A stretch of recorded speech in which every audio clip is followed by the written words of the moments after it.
आज हम जानेंगे राज्य किसे कहते हैं और राज्य के कितने तत्व हैं।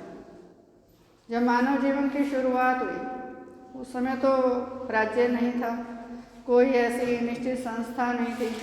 और जब मनुष्य इकट्ठे रहना शुरू कर देते हैं कुछ तो झगड़े भी होते हैं, दोस्ती दुश्मनी हर तरह के रिश्ते होते हैं। तो शुरू में जो मानव जीवन था वो सरल था, लेकिन ये सरलता ज़्यादा समय तक नहीं रही। जब ये आर्थिक कारक बीच में आ गए तो मनुष्यों में परस्पर झगड़े होने लग गए, और झगड़े होने के बाद फिर ये रहता है कि कोई तो ऐसी संस्था हो जो कि व्यवस्था स्थापित करें, इन झगड़ों का निपटारा करें। तो इस संस्था की जो आवश्यकता महसूस हुई तो यहीं से हम मान सकते हैं कि राज्य नाम की संस्था की आवश्यकता महसूस हुई। राज्य नाम बाद में दिया गया, माने कोई ऐसी संस्था हो जो कि व्यवस्था को संचालित करे, झगड़ों का निपटारा करे, और झगड़ों का जो निपटारा है वो बिना भेदभाव के हो, निष्पक्ष तरीके से हो, और कोई नियम हो, नियमों की व्याख्या करने वाली भी कोई संस्था हो, क्योंकि नियमों की व्याख्या सभी अपने अपने तरीके से करते हैं। तो कोई तो ऐसी संस्था हो जिसके द्वारा की गई व्याख्या नियमों की अंतिम व्याख्या मानी जाए और वो सब पर समान रूप से लागू हो। तो धीरे धीरे ऐसी जब संस्था की आवश्यकता महसूस हुई तो संस्था की आवश्यकता जब महसूस हुई तो धीरे धीरे इसके लिए प्रत्यक्ष या अप्रत्यक्ष तरीके से प्रयास भी हुए, कुछ जाने और कुछ अनजाने में। जैसे सामाजिक जीवन में तो पहले आपने भी सुना होगा, अब भी हरियाणा के गांव में तो आप देखते ही हो, पंच जो है वो फैसले करते हैं, खाप पंचायतें हैं। हालांकि कानूनी रूप से उनको कोई मान्यता नहीं है, लेकिन पूरी खाप पर उनके जो निर्णय हैं लागू होते हैं और खाप के सदस्य जो उसको मानते भी हैं। तो शुरू में जो सामाजिक ताना बाना था उसमें पंच निर्णय ही हुआ करते थे। जब नियमों की आवश्यकता महसूस हुई और नियमों की व्याख्या करने वाली किसी संस्था की आवश्यकता महसूस हुई तो पंच निर्णय होते थे, लेकिन वो बिना किसी आधार पर, ऐसा कोई पुख्ता आधार नहीं था कि उनको कानून का ज्ञान हो, उसी को ही पंच बनाया जाएगा, मनमर्जी से ही बनाए जाते थे। तो धीरे धीरे जैसे जैसे जटिलताएं बढ़ती गई वैसे वैसे व्यक्ति में ये समझ भी बढ़ती गई कि आम व्यक्ति के बस की बात नहीं है कि वो इतने जटिल विवादों का निपटारा कराए, सबके लिए एक समान व्यवस्था वो लागू करे। और यही आवश्यकता ही धीरे धीरे राज्य के रूप में परिलक्षित हुई। तो ये जो राज्य शब्द है इसको अंग्रेजी में क्या कहा जाता है? स्टेट। यहाँ एक बात आपको याद रखनी है कि राजनीति विज्ञान में जब हम राज्य शब्द का प्रयोग करते हैं तो वो देश के लिए किया जाता है, और भारत में, हमारे देश में हम राज्य किसे कहते हैं? प्रांतीय इकाइयों को। इस अंतर को आपने दिमाग में रखना है कि हम यहाँ हरियाणा राज्य या पंजाब राज्य की बात नहीं कर रहे। हम राज्य एक जो कॉन्सेप्ट जिसे राजनीति विज्ञान में देश का पर्यायवाची माना जाता है, राज्य शब्द को, उसकी बात कर रहे हैं। तो राज्य को अंग्रेजी में कहा जाता है स्टेट, और जो स्टेट शब्द है वो लातीनी भाषा के स्टेटस से बना है, STATUS, और लातीनी भाषा में स्टेटस का अर्थ है सर्वोच्च स्तर। तो राज्य का जो अभिप्राय इससे लिया गया वो भी यही लिया गया कि एक ऐसी संस्था जिसको कि समाज में सर्वोच्च स्तर प्राप्त हो।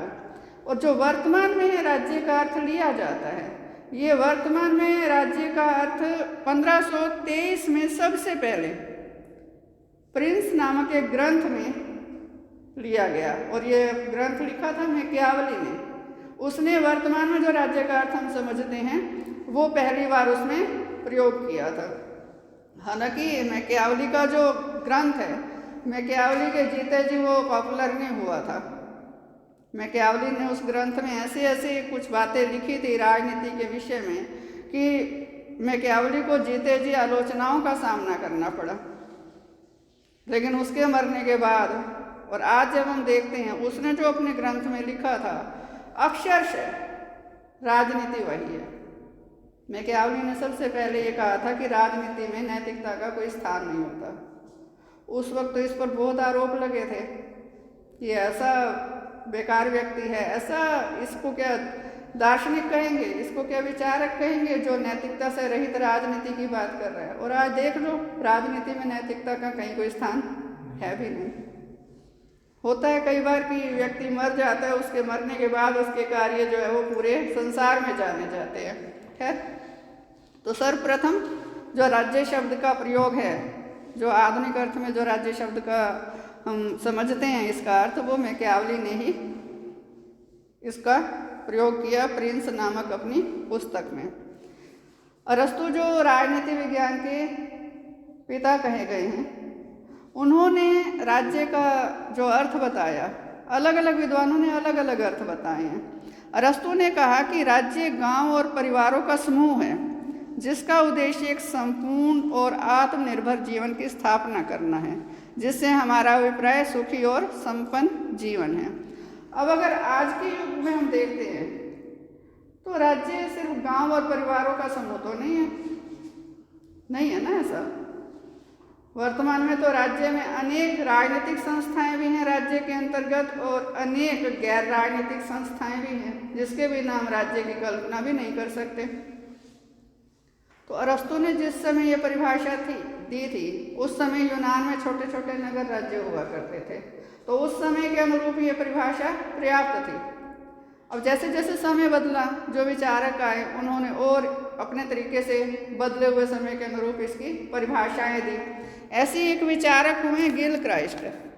उन्होंने कहा कि जहाँ पर कुछ लोग एक निश्चित क्षेत्र में एक संगठित सरकार के अधीन रहते हों और वह सरकार आंतरिक विषयों में उनकी प्रभुसत्ता की अभिव्यक्ति का साधन हो और बाह्य विषयों में अन्य सरकारों से स्वतंत्र हो, तो वह राज्य होता है। अब इसमें क्या चीज़ें निकल कर आई? एक निश्चित क्षेत्र, उस क्षेत्र पर रहने वाले लोगों की अपनी सरकार, और उस सरकार के पास पूर्ण प्रभुसत्ता, माने वो अपने आंतरिक मामलों में भी स्वतंत्र हो और बाह्य मामलों में भी स्वतंत्र हो।